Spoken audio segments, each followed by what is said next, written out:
Well, good morning, MicroGiants. Glad to be back. Another exciting meeting has been put together by Ray Anderson today, and Ray has spent a lot of time working with team building and doing job profiling and a lot of also production related things having to do with frontline workers. He's also worked with management in order to be able to coordinate with frontline workers. And today he's talking about culture. So, we've been doing a series on family businesses, and culture is particularly difficult within a family. If you've caught any of our previous three or four versions on family businesses, today he's going to talk specifically about how you build culture and, of course, inside family business. So, Ray Anderson, take it away. Well, thank you, Ron. And I started this off with a quote, and I'm not sure where this came from, but the truth is, culture eats strategy for breakfast. So you can have all the plans in the world, but if you don't have a great culture, it doesn't work well. I wanted to just touch on some of what is the facts behind this. And as you see on the bottom, there is more information you can go to. What I'd like to focus on is that the last parts there, 50% of businesses that started will be gone in 5 years. And 80% of micro businesses, those are businesses with fewer than 5 employees, will be closing their doors in the next few years. And we've all heard about the gray tsunami, and that's what that's all about. So with that, I want to kind of move into what my observations have been and get some input from you guys in terms of what are the characteristics of a strong culture. And these are the things that I found are most typical. If you have others you want to add or reflect on, let me know. You have to have trust. Strong teamwork is really important. That means working together in the same goal instead of having departments that are fighting against one another, which I find too common. High productivity, employee retention. It's not good when you have employees who are leaving and you've got this churning door. Two-way communication. And what I mean by that is, can you and do you intend to get information from the front line to help you better understand what needs to be done? And then, as Ed likes to say, you have to continuously improve. Before I go on, do you have any other thoughts in terms of cultural things that I may have missed? John? Yeah, sure. Actually, I don't disagree with anything that you've got there. And when you talk about a strong culture, one of the things that I think family businesses quite often miss is that there is already a strong culture in place. Now, it may not be the best culture, but it is already in place. And so acknowledging that also means that, you're going to have to change the culture that exists in order to come up with the optimal culture for the business. And that's a hard one for the guys who started it and founded it, because I'm used to that. I mean, I started this thing. I know what's going on, and so that's the issue. We've got to accept the fact there is a strong culture, accept the fact that it needs to be changed a little bit, not a whole bunch, incremental change perhaps, but there is a necessary change, and that's painful.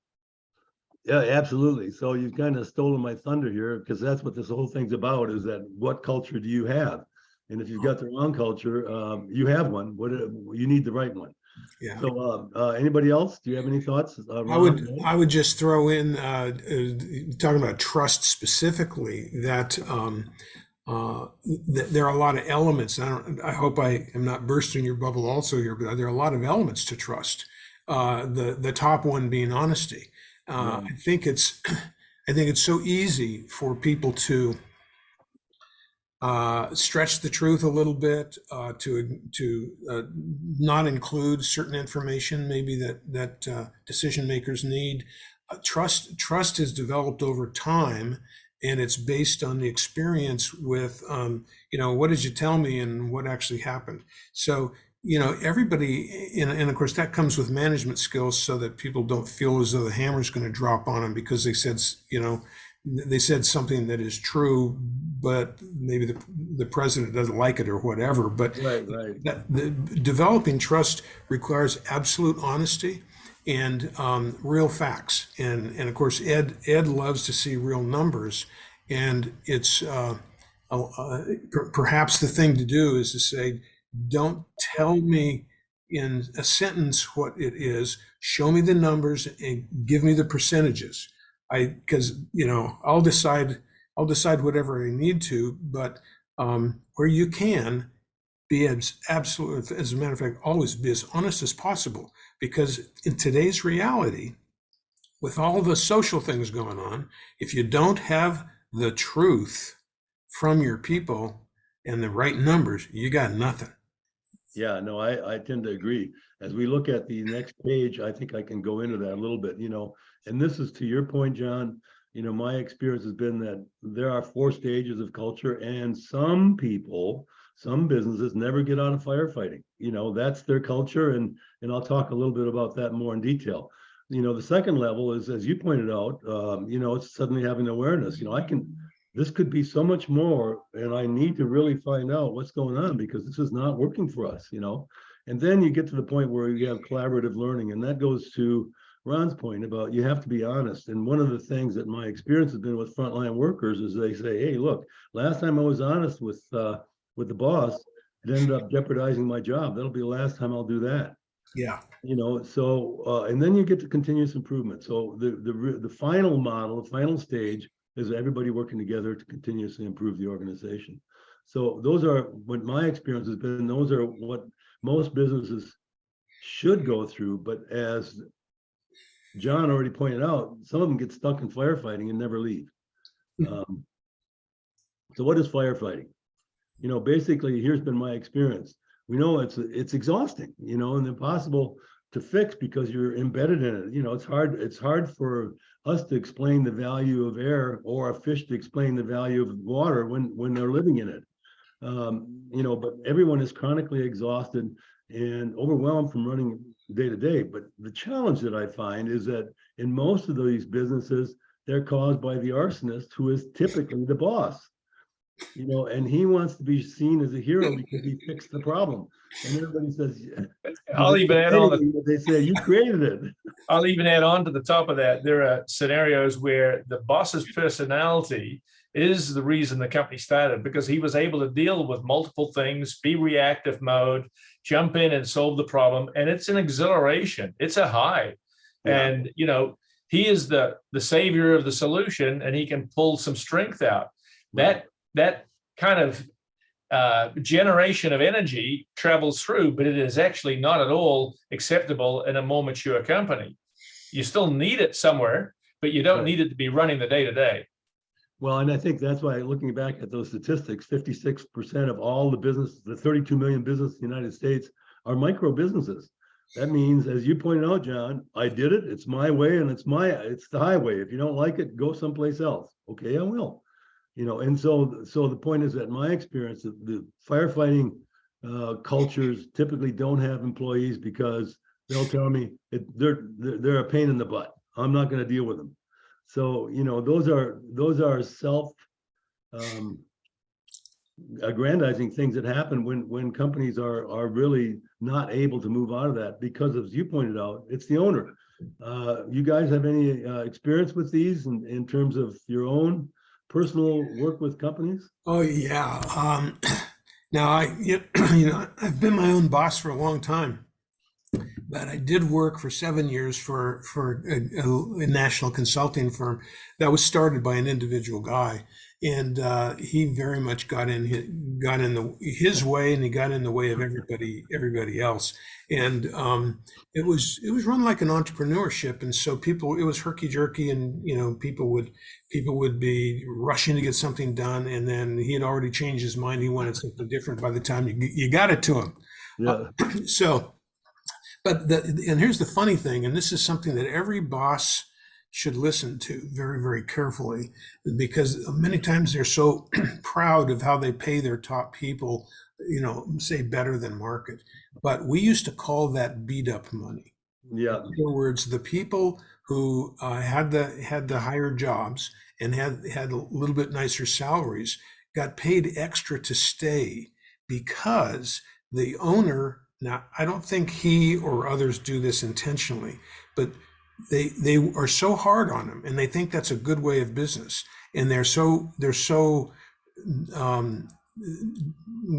inconsistent about how they're asking for information and making decisions, that they literally priced their people out of the market so that if they ever left, they'd have to take a reduction in payroll because nobody else would pay them that much. That's why we called it beat up money, because the boss would come in and routinely beat up on the top 7 or 8 of us in management. And so we would just go, well, I earned my beat up money today. Yeah, yeah, yeah. And so, so if you're not careful, owners, your people will describe you as someone who gives beat up money to his good people. That's a bad place to be. no, it really is. I kind of look at this as a day-to-day way of managing a business, and you can't really add value to a business, in my opinion, with this type of strategy. You have to have everybody pulling in the right direction, and you can't rely upon one person. As we all know, when you're trying to sell a company, it's worth a lot more when you have everything delegated out to other people in the company. So you can't rely upon the owner to be doing this type of work. Yeah, exactly. And I was just going to add this before I move to the next slide, and that is that, I have watched too many CEOs that I've been able to participate with, make decisions based on 50% of the data they need because nobody will forward the information they really need because they don't want to get, to your point, Ron, beat up. Yeah, That's a good point. All right. The next level, whoops, I went past it, sorry, is awareness. It's suddenly realizing that this isn't working, unless you change, you're always going to be stuck in the same, what's the old adage about doing the same thing over and over again and expecting different results? So with this, you have to begin to start looking at, okay, this is not working. I want to grow the business. I don't want to be working 90 hours a week. I need to be using my people more effectively. And, the sad part is we've already pointed out, most businesses never get there. And that's why 80% of the businesses that are run by people our age, from 60 to 75, will simply close their doors. They just haven't been able to produce a business that is more than what we call here, fix it. It's time to be able to look at things and change them. Tell me from your own experience, guys, have you had an opportunity to work with a company that finally got it? Yeah, I have, and it wasn't easy. It wasn't easy, and it took. And they don't all get there. And I have to say that of the, say, 20 companies that I spent 6 to 12 years with, that probably 5 or 6 of them actually got past this stage. Now that was never what I considered my business because. And not that I didn't get involved in it, but my business was to grow things. That's what I did through strategy and marketing, and so I was careful not to get too involved in some of the interpersonal things going on in the company because it made my effectiveness less, and so I couldn't really go there and Right. couldn't do that. But I also brought outside people in occasionally in order to be able to help. And as I've mentioned many times, I had an industrial psychologist, Dr. Trafton, come and spend as much as 5 years with a couple of them to get them to the point to where they realized, well, they became aware. It's like, Yeah. oh my gosh, we thought we were pretty good. We're kind of mediocre, and we need a lot of fixes going on. And of course, there's a lot of psychology and interpersonal stuff there, and it requires a lot of coaching, and it's very hard to do.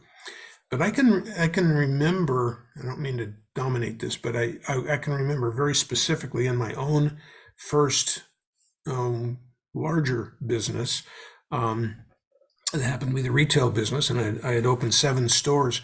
And I mean, I remember almost the day when it hit me that I had to stop fighting fires, and what a difference it was. And it was like, in a way, it was depressing but at the same time, it was very relieving. Exhilarating. Yeah, emotionally, it's sort of like, you know what? I have to stop measuring the success of the business based on how I'm doing it, and I have to begin to make this business remote control. Yeah. I can't do it all. That's way too big to be able to handle. We had hired 50 employees in one year. We were having turnover, all kinds of problems. And I realized I just had to rely on my partner, our managers, and I somehow something clicked in my mind, and I stopped from being a little entrepreneur, and I started being a manager. Yeah, no, that's excellent. It took John, you raised your hand too. I think you had Yeah. something you want to say. I think that I had experience with a very well-run company who did successfully, after 10 years, transition to a second generation.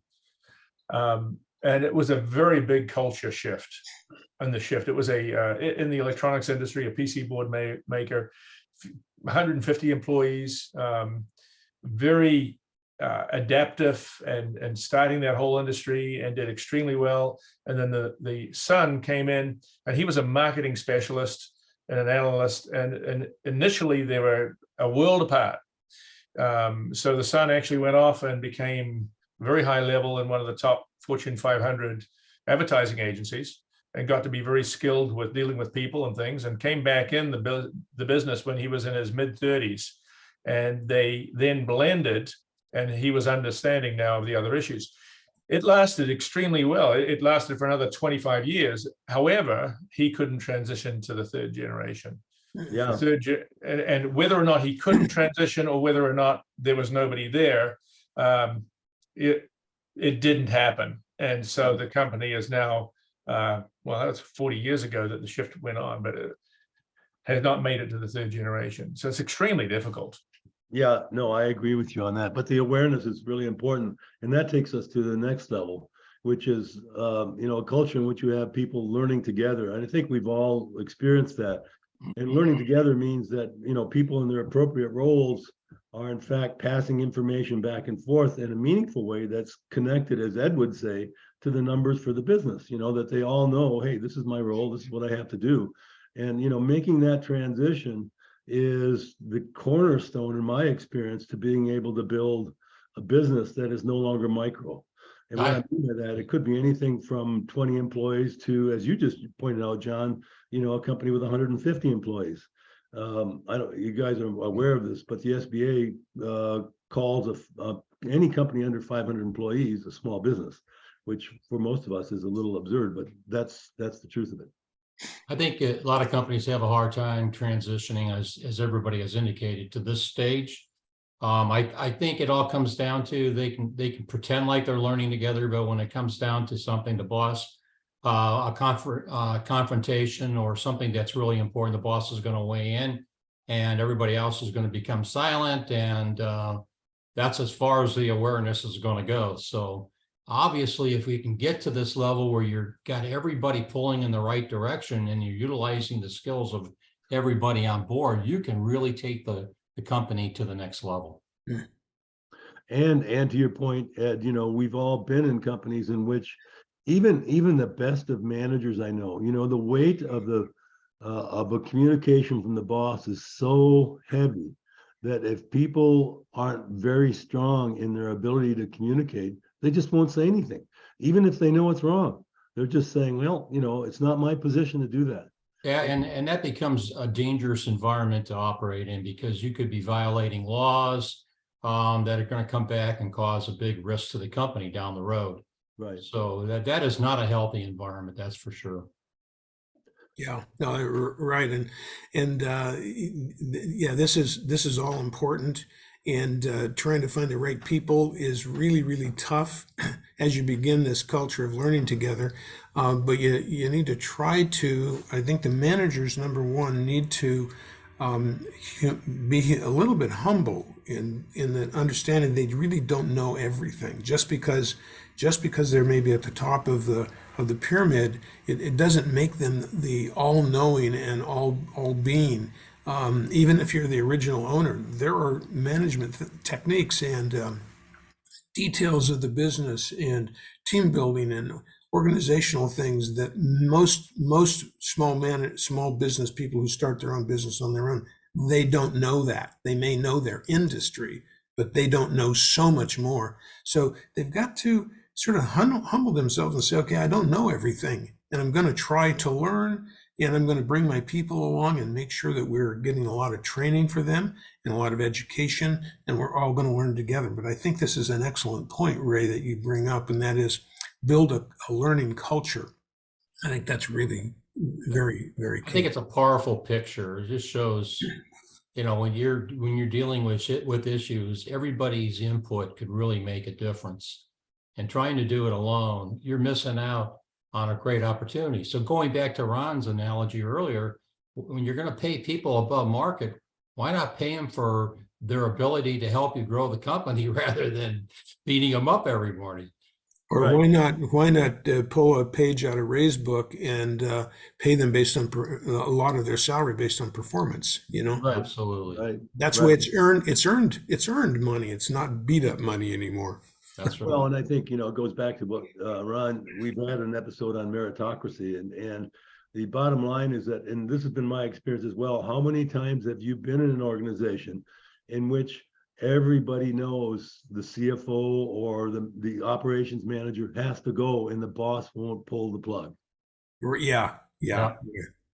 That's So really sad when he's the only one that doesn't realize it.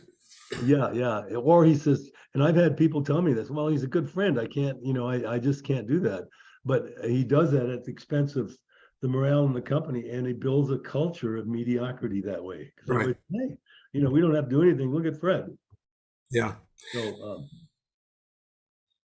now let's go to the where we're trying to get to, and this is the important part of this, is that basically what you want to do is get to a culture where you improve continuously, and everybody in the organization understands, first of all, their role and what they have to do in their job, but then is able to look at their job and figure out ways in which they can make it more productive or make it more effective or whatever, and they get supported from that. So the support comes from the top down, and vice versa, it goes from the bottom up. These are the organizations that we see that are not in that 80%, but are, as John pointed out, the companies who've made it to a second generation and could make it to a third. But my experience, and I'd like you guys to give me feedback on this, it's very difficult in my experience to find a third generation who still wants to be involved with the family business, given that there are so many other opportunities. And they may, in fact, have looked at their father or their parents and said, I don't want to be committing, 90% of my life from waking hours to this business. What are your observations? Yeah, well, I've been fortunate to have one client out of all the ones I've mentioned who've made it to the third generation. I've known, have close friends with another company, a large plumbing company in Denver, where they had made it to the third and I think now the fourth generation. But part of the interesting thing is that who the characters are in the generations, and what is the temperament of those people. And I think and this is kind of a personal observation, and that is the way the family is raised has a lot to do with it. Because if you have a family where the third generation is spoiled because the second generation has plenty of money because the first generation starved themselves in order to get it going, many times those people psychologically are not ready to fit in the humble manager role.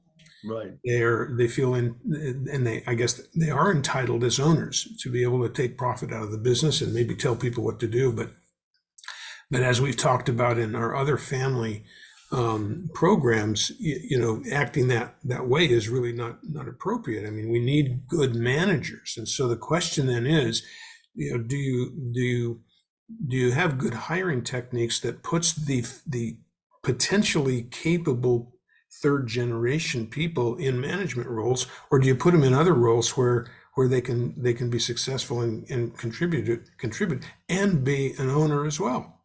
Right. And so, that's part of the problem, is how do you have a culture that can go for three generations where the people want to be in that business, and if maybe they're tired of, say, the machining business, because they've grown up in that, and they think there's something more glamorous about some other industry. And if that's what it is, that's what it is. But when they're in good shape, you ought to have a business that has the cogs working, like your little illustration there. If all of those cogs, have their people in the business working on improving each cog, then your job's a lot easier at the top. And all you have to do is really spend time thinking about the future of the business, and do we have the capital to accomplish that, and all of the other strategic things. But if they don't have a mind like that, or the education or the background or the personality to do that, they can still work in a place where they're not telling everybody what to do, but they're just doing their job. And so it can happen, but it's really rare, because, and I don't know, it'd be interesting to see stats. How many times do you have 3 generations in a row where their personalities are such that they are all pretty good managers, number one, or number two, they spend half of a lifetime learning to be good managers? That's a commitment. And I don't know how many just people there are to do that. It's funny. I used to use the idea that if you show me a good parent, I'll show you a good manager. I think there's some crossover, and what we have in our culture is parents, teachers, and coaches, all of whom, could potentially be business owners if they either had the resources or the mindset. But the truth is, in business, it tends to lean toward people who are really driven to make a change, and want to be independent and don't want to report to anyone, which are not necessarily good characteristics to build a business. I think you have to separate family from business, and just because, and ownership from management. And we deal with that all the time with our clients, correct? Right. They own the company, they think they need to manage the company. Well, sometimes they're not capable of managing the company. They need to bring in professional people from the outside to do that, but they're still the chairman of the board, and they should be forward thinking, looking at the future of the company, supporting the management in place. But just because you own the company doesn't mean you're qualified to manage the company. Right. Yeah. Absolutely right. And I think, to your point, Ed, the value of a strategic plan, that you harp on over and over again for very positive reasons, is that if a good leader is there, he understands his strengths and his weaknesses, and is capable of getting out of his own way and letting other people who are more qualified handle positions that he either doesn't have the aptitude or the interest. Yeah. Well said. I think sometimes we aspire to be something that we're not really qualified to be. And you got to know which lane you really add value to anything, and stay out of the areas that you don't. Right. I mean, marketing, we rely on Ron, and there's reasons for that, because I don't have the experience to do that, or the knowledge. Right. Right. And that's exactly, why I never did accounting or Exactly. financial planning for my clients. I let people like you do that instead.